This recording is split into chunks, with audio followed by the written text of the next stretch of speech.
that turkey farms have been investigated in Ireland, and we have another pig farm investigation. So we're going to play both videos. They're only about 6 minutes long each. Then Dr. Alice and Shakira are going to give a brief summary of the contents of each.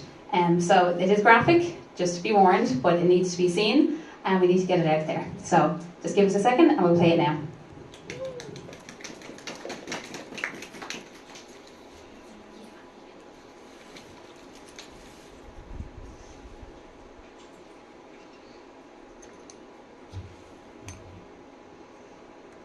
Viewer discretion is advised.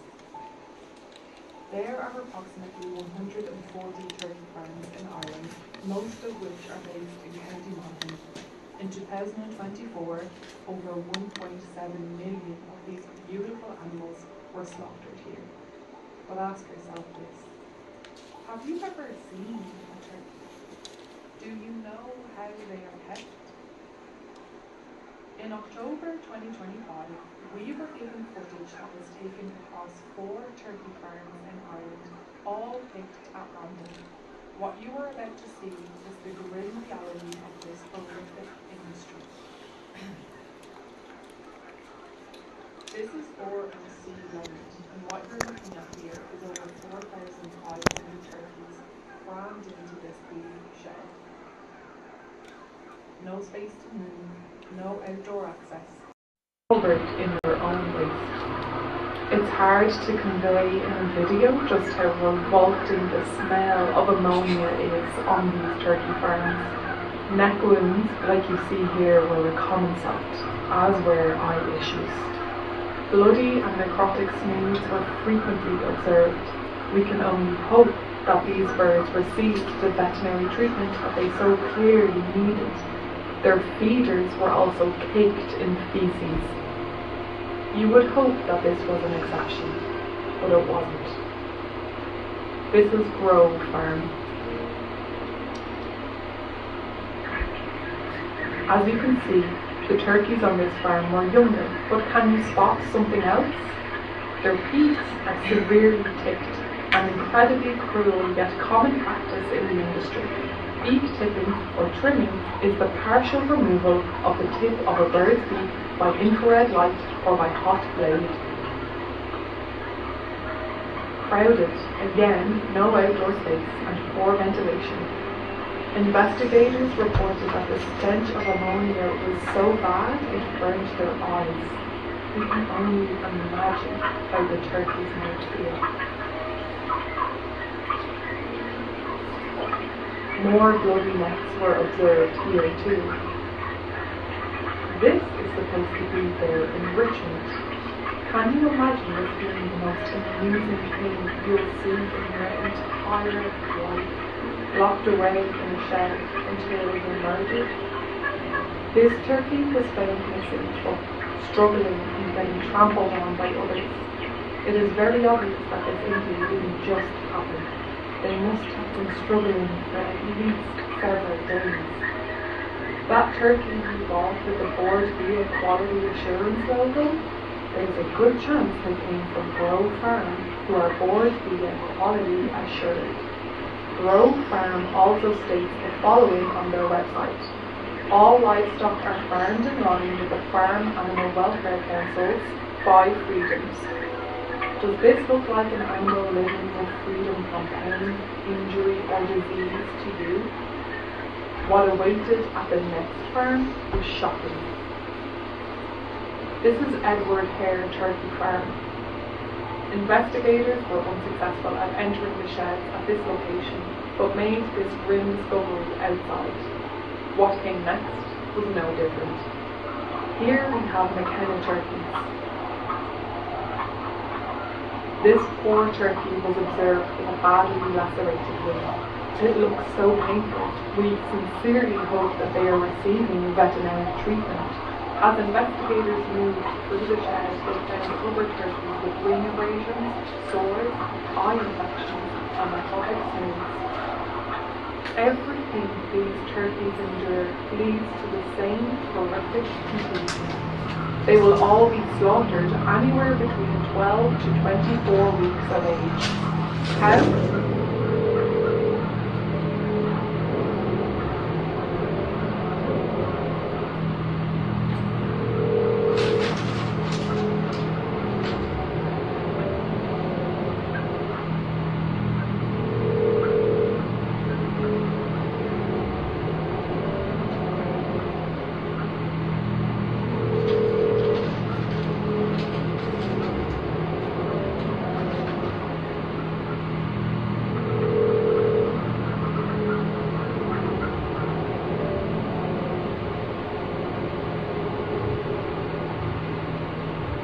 These animals have no life. They spend their entire lives in a shed, crammed together, injured, no stimulation, mutilated, inadequate care, only to be horrifically slaughtered. For what? An item on your plate? It's not okay to do this. It never was. It never will be. And if you don't like what you've just seen, you need to go vegan now to stop being part of the problem. No more excuses, no more looking away. Staying silent is what allows this horrific abuse to continue. Those responsible for the abuse you've just seen on these farms need to be held accountable here. Tears mean nothing to the animals trapped in this cruel system. We need to put a stop to this now. With only around 140 turkey farms in Ireland, it is not going to be hard to get rid of them, but we need your help. Join the campaign to shut them down. The IFA and farmers also need to recognise that their current method of employment is going to become obsolete, and we'll be the ones making that happen. You do this to animals, then prepare to be named and shamed for it. We're ready to take you on. Are you ready for us?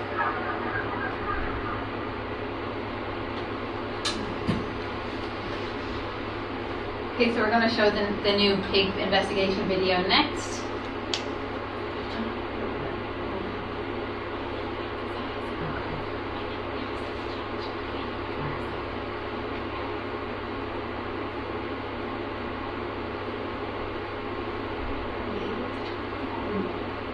I think that's as far as I can go.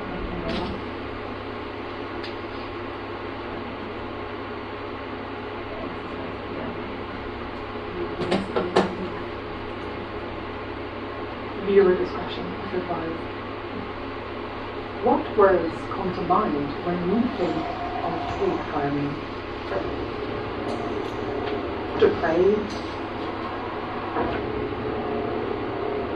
barbaric,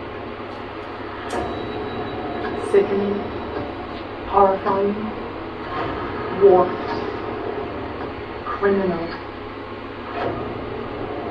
brutal, twisted. After we released our first two investigations, no significant conclusion was reached. The Department of Agriculture are still saying that they are conducting their own investigations, but it's been almost 2 years. Enough is enough. Pig farms need to go. Now. Which means we are now going to name and shame every farm found to be abusing animals. Who's first? This is James Bridie's pig farm, located in County Cavan. This is what they do to pigs. What you are witnessing here is animal abuse that only the most depraved of minds could create, continue, and engage in daily. Does this look normal to you? Filth, squalor, and the rancid stench of decay.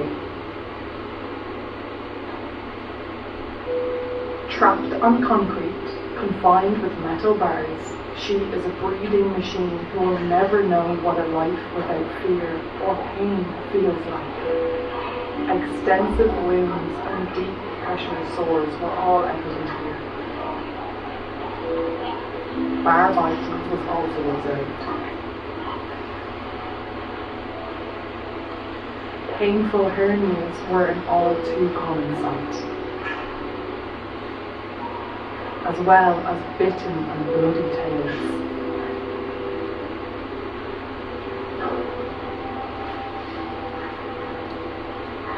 These pigs were suffering from severe joint infections. No one deserves this.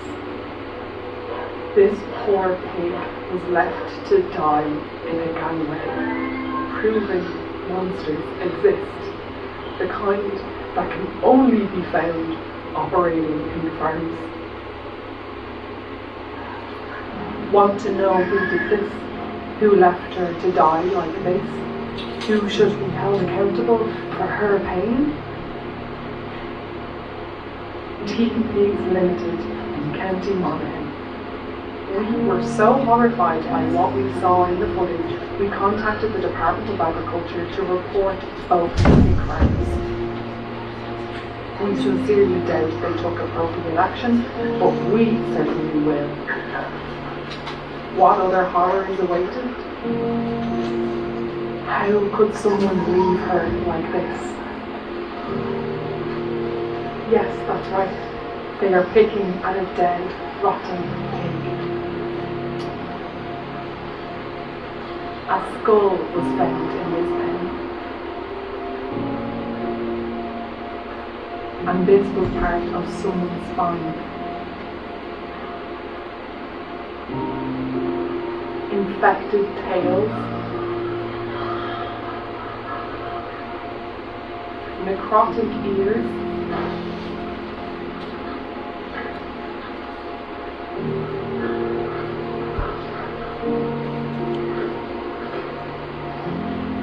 And covered in their own waste. This pig appeared to be having a fit. She was twitching uncontrollably on the filthy floor. There is absolutely no excuse for this. Can you imagine how painful these eye infections must be? Many large hernias close to rupture were seen, and the pig to the right had an abnormal growth on the side of her face. A bin filled with dead pigs was found outside, discarded like rubbish after a life of suffering on this farm. So, what's next? The Animal Health and Welfare of Pigs Bill 2025 was introduced to first stage in the Dáil on the 1st of July 2025. It would ban the use of sowstalls, farrowing crates, and mutilations such as teeth clipping, castration, and tail docking. Although a giant step in the right direction towards eliminating this barbaric industry, we need a full ban on pig farming immediately. Ways we have encouraged the public to help so far have been to write letters to TDs, sign our petition, and join us leafleting and protesting. However, this is not putting enough pressure on the IFA or farmers, because up until this point, the farmers have been kept anonymous due to us naively believing that the Department of Agriculture would take significant action based on the horrific scenes of abuse we presented them with. Well, our tactics have changed now, and we will be putting the spotlight on every farm found to be abusing animals. Names, addresses, and the abuse contained within will all be made public. Let's see what happens now. Hey, pig farmers, are you ready for us?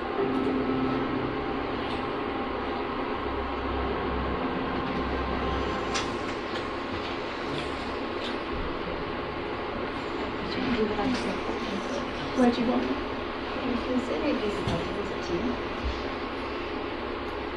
Which would you prefer? Okay, whichever you're more comfortable with, yeah. Mine's saying Chris.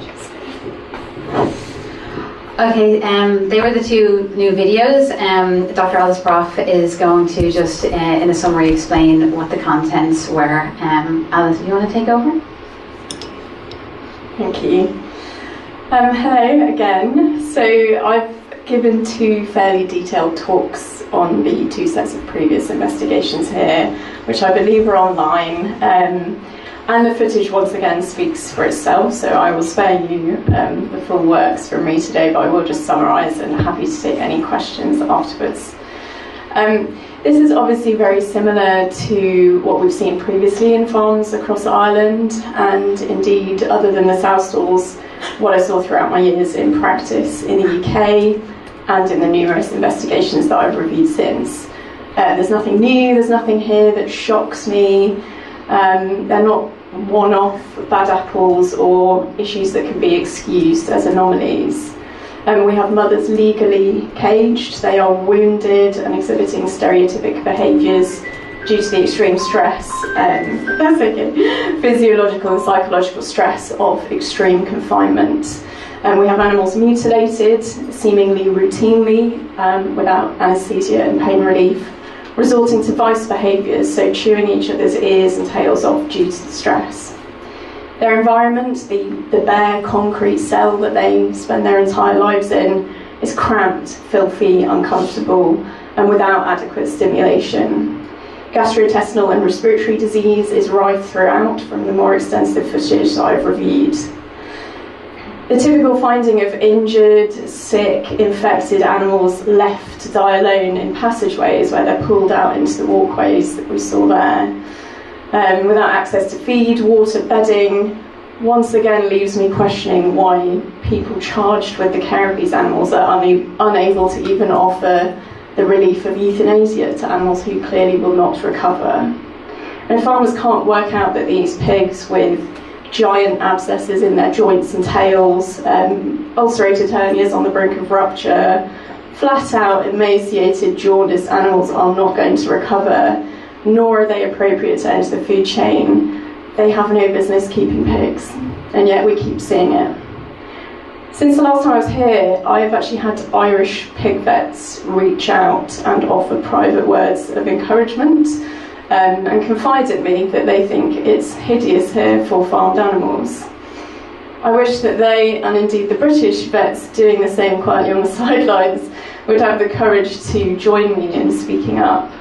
I am tired of seeing this over and over again. I'm tired of seeing this scale of suffering and the complete lack of consequence for neglect and abject cruelty towards incredibly intelligent, sentient, emotionally complex animals. Which is why this year I assisted in drafting the bill mentioned in the video, and why I implore the Department of Agriculture, now that they have the names of these farms, to do something. This is not only a failure of the existing legislation, but it's a failure to adhere to that legislation and a consistent failure to provide even the most basic care to the animals completely at our mercy in an unnecessary system of our making. So that was brief from me, but any questions please ask, and I will pass on to Shakira, who's going to go into more detail on turkeys, because we've not seen turkeys exposed like this before or heard from anyone on those details. She's going to need the microphone. Sorry.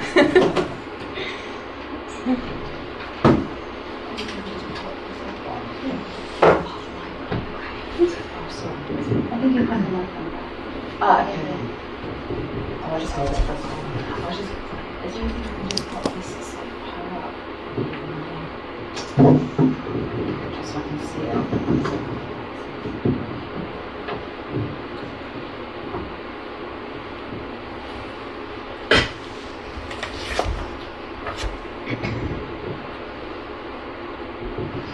Hi everyone, thank you for coming.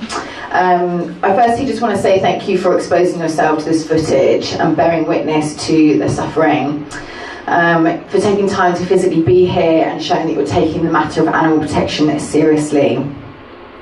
What happens to animals on farms must no longer be concealed from the public. Genuine transparency is essential to not only understand the lived experiences of these animals in reality, but to be able to make informed ethical decisions about the systems that we're supporting. For Ireland today, it is a first for turkeys to be seen in this way. You've now seen these animals through the lens of an undercover investigator into the reality of turkey farming here in Ireland, and exactly why they need our help, much like the pigs you've just seen.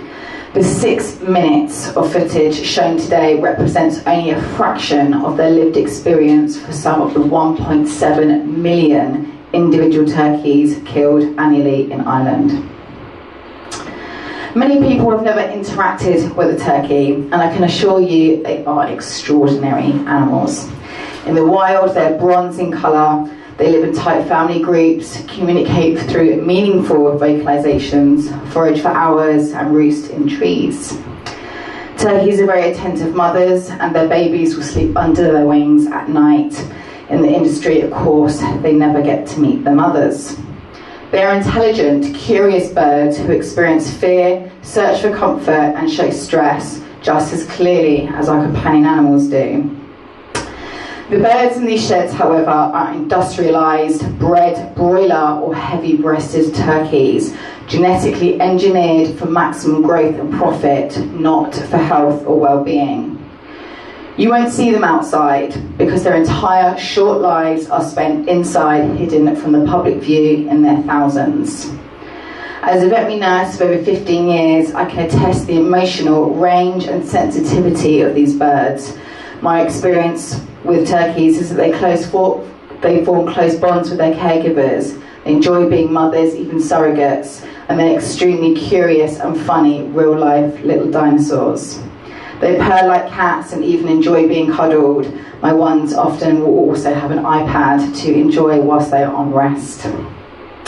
The turkeys rescued from the industry, whom I have cared for, show the classic indicators of systemic suffering. Due to their industrialised bodies resulting in painful joints, foot deformities, respiratory irritation, feather loss, beak injuries and wounds that require intensive long-term care. Their bodies are not bred for longevity, meaning that they have additional needs to ensure their quality of life whilst in care with us, often within sanctuaries. But unfortunately their lives are often very short-lived, as we just don't have the means to be able to keep them alive for very long. And their lives are cut short very often compared to those in the wild. As Alice has stated, these investigations do not shock me anymore. After years of watching footage from a range of species from the UK and beyond, the systemic results of farming is harm. The practice of farming turkeys here is no different. The investigation is a snapshot in the bird's experience from just the growing phase. There are still huge parts of their predetermined lives missing from view here. From artificial insemination, that's because this breed cannot naturally mate, so they go through the horrible, aggressive, violent experience of artificial insemination. We haven't seen the parent bird units where the parent birds are trapped. The egg hatchery units as well, and then you've got the packing of those day-old chicks, the beak amputations, we haven't got that on film, the transportation to the growing facility. We've got a little bit of those 4 farms of the turkeys stuck inside those farms, but we still don't have their experience when they're rounded up for slaughter, loaded, transported, and then their horrible experience of their restraint for stunning when they're killed by either electrocution and or throat cutting. None of this has been fully exposed here in Ireland yet. The footage you've seen here today shows obvious overcrowding on each farm. You can see they simply do not have enough floor space to choose from, no quiet spaces to retreat, or the ability to roost, forage or escape the feces-covered floor and the thick ammonia-filled air. This is evident also with the feather damage and soiled feathers that you may have seen around the wings and the rump area. This would never occur in the wild. The injuries are classic, a normal response to having high levels of stress and the inability to carry out normal behaviours. Forced to live amongst intensive, unnatural numbers of turkeys and endure unfathomable stress minute by minute. So the video showed a little bit about what beak trimming actually is, and it's an amputation of the top first third of the beak. The law states that beak trimming should be a last resort after all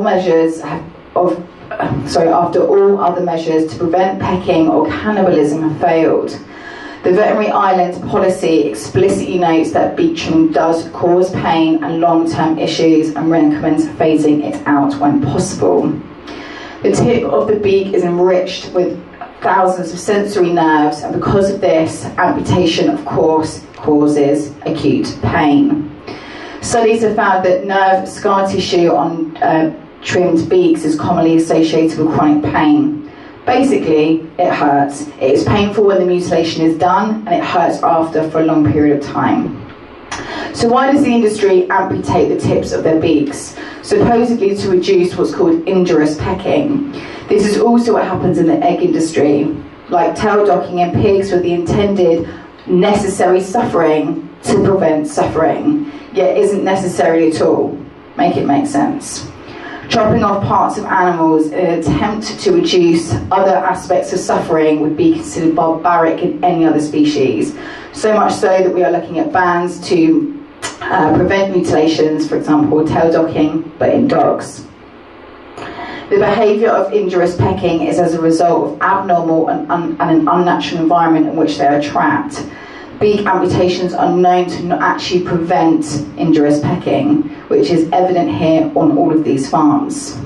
The supposed welfare effect is not apparent when injurious pecking is still so chronic within these flocks. One thing that is important to note here, I think it's a picture at the front with one of the birds is severely debeaked, and that bird was at Grove Farm. You can see that the beak amputations there are horrendous. That particular bird has been amputated so badly that basically it's met the nostrils, cutting off the whole top part of the beak, leaving the bottom part of the mandible very vulnerable to fractures. And now this poor bird has been left with an appendage which is intended to help them consume food. This bird would really struggle to be able to eat properly. Where is the accountability and repercussions for malpractice? The system has no proper paper trail, and therefore the cycle continues to repeat itself. And you could see in that footage a lot of those young turkeys were debeaked very, very badly. The wounds on these turkeys range from head and neck wounds, some extensive, old, necrotic looking, to major snood damage, which is a small appendage above the beak, and active bleeding, even a missing limb and nose. You can see some of these birds desperately trying to get away from the constant threat of continuous trauma to the wounds, but in reality they have no ability to escape. To state that the industry is governed by the 5 freedoms when these freedoms are inaccessible for those animals says one thing: the system of farming is inherently criminal. The industry is comfortable because we cannot question things we do not see. NARA has made it possible to see. Now it's time to decide what kind of systems are allowed to continue. Thank you.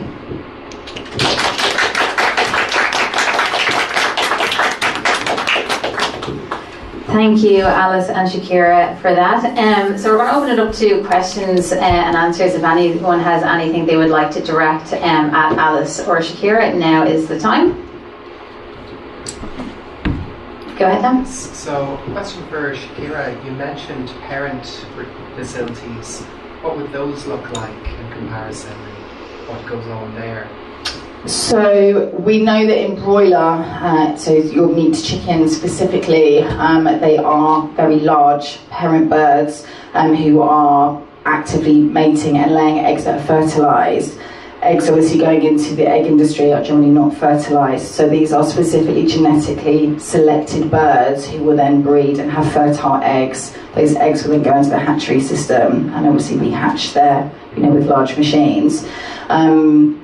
So there isn't that much exposure of parent bird farms. There's been some exposure of that, I believe, in Australia through the Farm Transparency Project. But there's a lot of footage along the cycle of these animals from birth to death that we just don't have. Thank you. Councillor Horner? Yeah, can I just ask, I remember about 2 years ago the journal.ie was crowdfunding to do an investigation into workers' conditions within a lot of factory farming, and it didn't get crowdfunded, which was really disappointing, I think. But to me, it is another way to kind of expose, interlink human rights with animal rights issues here, and there's some people who will never respond to the animals issues, unfortunately, but they will respond to human workers' rights issues. And just whether there's any work, one thing that would occur to me is that mandatory reporting on workers' rights conditions, much more transparency around access and understanding of what is going on in them would really help to shift public perception and public support for wider animal reform projects, and whether there's any work going on in that space at the moment. But that's probably more for yourself than for these guys. But yeah, thanks very much for your input at the same time. I suppose in that regard, it's not something that we have done a lot of research on ourselves. Now, I know during COVID there was actually extensive interviews done slaughterhouse workers, and for Ireland anyway, it would be mostly foreign nationals who work there and they don't want to work there, and it's horrible and it's scarring, and it's very mentally disturbing for them, and they hate doing it and feel they've no choice. So it is an avenue that we do need to do more research into. At the moment, we have been focusing just more so on the farm aspects, and concurrently with exposing the farms with investigation work and putting videos out there, we are working on proposals to offer farmers an alternative. So that's in the working at the moment, and it's based on James O'Donovan's work showing how Ireland could prosper from a vegan agricultural system. It's a 96-page document, but we're trying to synopsise it at the moment and turn it into an easy-to-read proposal that we can put forward to Dublin City Councillors like yourself and to TDs and senators, and hopefully try and give a positive shift and alternative. But definitely looking into the workers' rights avenue is something we need to do a little bit more of. I don't know, Alice, would you have anything else on that? So dealing with the mental health of farmers was quite a large part of my job as a pig vet, to be honest. And there's been a recent study done, I think it was by Bryant Research in the UK, and a lady called Molly Vasantha-Kumar, who's a vet, and her father was a sheep farmer actually, into the moral injury suffered by farmers sending their animals to slaughter. So just that routine aspect, not even the kind of additional horrifying suffering on farms. And I think that identified that farmers aren't able to talk amongst themselves, or they feel like if they're upset by what they're seeing with the animals they're having to do, they feel like it's just them. But this research identified that it very much isn't. A lot of them are struggling with this. And I certainly had, particularly when there were outbreaks of tail biting and things like that, I had farmers I was very worried that I would turn up to farms and find some sort of human catastrophe going on.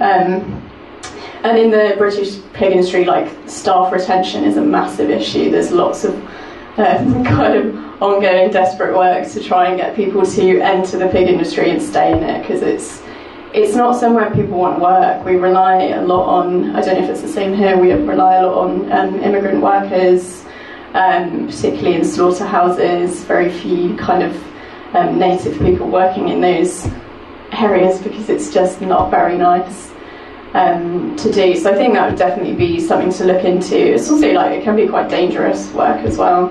There's lots to look at there. I think it's just a connection between different layers of exploitation within the industry. I think it's useful to make. Yeah, definitely. Shakira, do you have anything to add to that? No, I think I don't. Any other questions?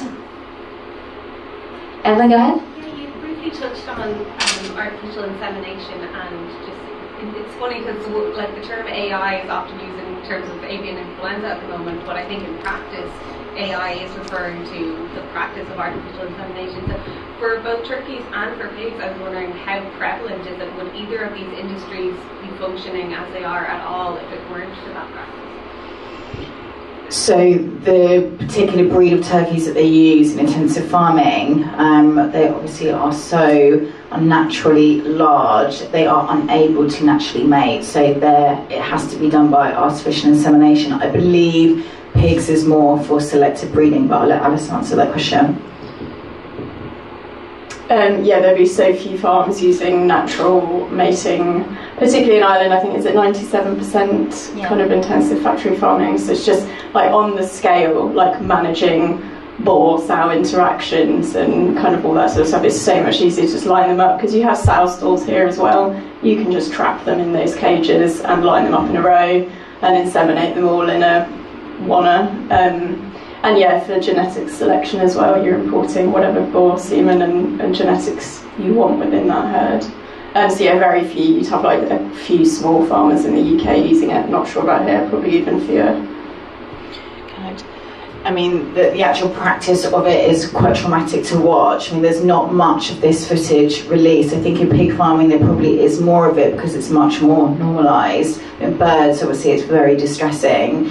There are some pieces of footage that are available online, and as far as I'm aware, I doubt the practice itself is particularly different in Europe or in the UK, but it is equally as brutal and obviously very, very stressful for those birds. Is there any other questions? Yeah, Tressa? It's not really a question, it's just a remark. I saw a documentary about turkeys maybe more than a decade ago, and one of the things that was really striking to me was because they're so heavy, they used painkillers on them and discovered that they walked normally, so that they were in pain all the time because of the having pressure on the joints. Yeah, so during my rehab experiences with individual animals who have been rescued from these places, very often they need a high level of pain relief in their day-to-day activities. You know, if you look across different sanctuaries who take in these types of animals, the level of care they need is intense. They need one-to-one care. They need a lot of money spent on them. They need large amounts of antibiotics very often, especially on the initial stages of rescue. And yeah, often they'll have very swollen joints, bumblefoot, all these types of very painful conditions.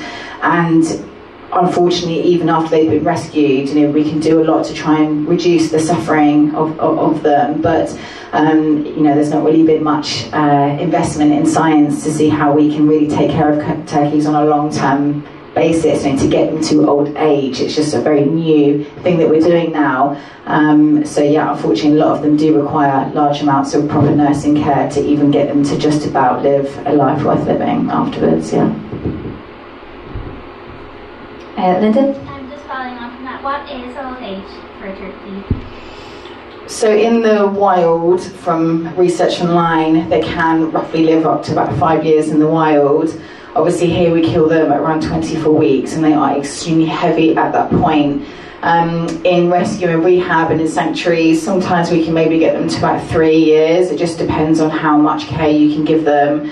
And yeah, the resources of the sanctuary as well, like they do really need like close monitoring, yeah, to keep them alive, and for them to have a good quality of life, they need a lot of care. Diane, go ahead. Is there no slaughter laws around Ireland, and who makes the rules and regulations for them, and is it vets that do inspect them, and who hires these vets to inspect them?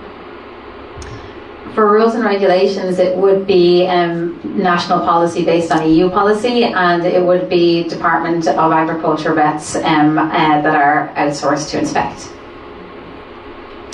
Any other questions? Yeah. So, question for both Alice and Shakira, but mentioning antibiotics earlier, and as well due to the fact that one of our current flu strains seems to be from the 2009 swine flu epidemic. Surely these farms have a massive major human health risk going forward. Very definitely, yeah. This is something I've spoken about a lot, and there is also a documentary called The End of Medicine Online, which talks quite a lot about this issue. Yeah, influenza is pretty much permanently circulating through the pig herd. It's not notifiable, unlike avian influenza. Swine flu is not notifiable because it doesn't kill the pigs. You just kind of get a mild respiratory disease, occasionally abortions. But it's obviously something that transfers to humans, and I have had swine flu myself in the 2009 pandemic. And it passes back and forth on farms. Pigs are also quite unique in that they can kind of take on avian strains of influenza and human strains, and they're kind of a perfect recombination vessel for influenza, and these kind of constant mutations. It's a risk if it mutates to a point where it can jump to humans and then spread between humans. Obviously there's like small spillover events here and there. Highly pathogenic avian influenza at the moment is a massive issue in Ireland and the UK, I think, at the moment. And that is worrying. I think someone just died in the US of a new rare bird flu strain. And you look at the sort of hygiene and the cramped conditions here. Obviously, if there's like respiratory disease, they are always thousands of animals packed into a small space. They're breathing in that pathogen, and it kind of rips through, and you've got thousands of individual immune systems to try and for that virus to kind of learn how to evade those immune systems and spread better. So it's a huge risk, where in the wild you have naturally limiting populations and a kind of a biodiversity spread that allows, you know, disease to be limited. It's not the case here. It just rips through and just keeps mutating batch after batch. Yeah, very scary. I'm personally quite worried about the influenza situation at all times. Thank you. Do you have anything to comment on avian? No. Okay. Yeah, go ahead. When they're murdered, is if they had any of the viruses, and if when the people who eat them, then can they pick up anything from the meat? Like, is it passed on? It mostly would be, you can get a lot of foodborne disease, so there are lots of zoonotic diseases, so diseases that can pass from animals to us. There are lots of foodborne ones, so things like Salmonella, E. coli, Campylobacter, so commonly found in the meat products themselves. Generally, like influenza would be through respiratory spread, so it would generally pop into the farmers or the vets and go from there. It's also got a massive range actually through aerosols, so like air droplets. It can spread a good few miles on air. But yeah, environmentally as well, you think about the amount of waste coming out of these farms, both into the air but also their excreta, their faeces and urine, which is slurry, so spread on our food crops, entering our waterways, because there's just far too much volume of waste to deal with appropriately and spread appropriately, that it does end up overflowing into kind of spaces that we really don't want it. Then we can come into contact. Wildlife can come into contact. You've got wild birds. Kind of, you know, it's a nightmare situation, to be honest. I think we're really living on the edge with our agricultural system at the moment. Any last questions? Yeah. You mentioned, the video mentioned the Animal Health and Welfare of Pigs Bill on a national level, but you also mentioned EU regulations. I'm just wondering where would the priorities lie in terms of NARA's campaign, in terms of national versus EU? Well, our policies here nationally would be based on EU policy, but we are allowed to change policy nationally apart from that. So like our priority would be changing national legislation and then hopefully inspiring other organisations around Europe to do similar, and then we might tackle it on an EU level. But the Animal Health and Welfare of Pigs Bill is just a start. I mean, it would eliminate the worst atrocities of the pig industry, and it would cause an obliteration of a lot of the farms, but we need it all gone. And now we're hoping to get the same from you know, the results of the Turkey investigation here, and obviously we have some PVP reps in the room with us, and we would love for Paul Murphy and also Ruth Coppinger from Solidarity to be putting together something similar on turkeys that they put together on pigs, and obviously they would need Shakira's help with that. But we would like to tackle this nationally, one species at a time, until they're all gone. And we know that this is going to take an awful long time, and this is why concurrently we're working on putting forward proposals for alternatives. But we need, like for every activist in the room, like we need everybody on board working on this really hard to make it happen. And that's going to be like leafleting, protesting, outreach, like lobbying politicians. But as we've seen today from the fact that we've actually named the farms this time, we have to make it a bit more personal and make it a bit more urgent, because keeping the farms anonymous, the last two investigations didn't prompt prosecutions as far as we know. The Department of Agriculture are still saying they're investigating, and that's nearly 2 years now. So we need to up the ante, make it happen, because every second that these farms exist is a second too long. And unfortunately, it is up to all of us collectively, whether it's politicians in the room, whether it's activists in the room, organisations in the room. Collectively, we need to work together to make it stop from every possible angle. Thank you. Any final comments, Shakira? Alice? No, I've remembered the name of the organisation that helps farmers transition. Just in case you wanted to look it up, there's an organisation called Stock Free Farming in the UK who help farmers to transition from animal to vegan, plant-based agriculture, horticulture. I just wanted to ask a quick question to Shakira, just about kind of this intensive turkey farming and the breeding of these very heavy turkeys. How long has that been going on in these islands?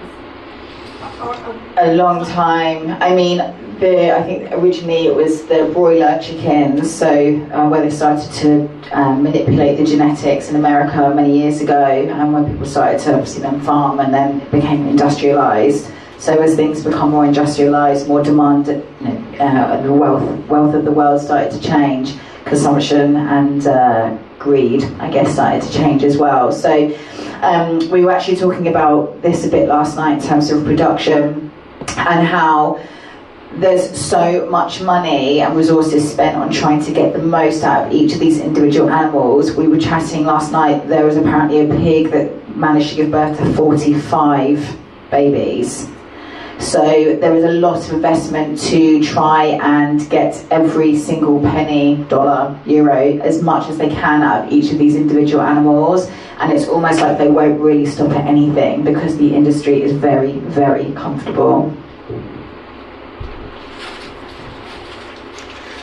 Okay, I guess we're going to wrap it up then and leave it there. Obviously, we'll be hanging around here for a little bit if anyone has any questions they'd like to ask Shakira or Alice directly. But thank you all so much for coming, and special thanks to Alice and Shakira, who both came and didn't charge us a fee. They've done this for free for us because they believe in the cause and they want to help, and they're two of the best activists that I know. So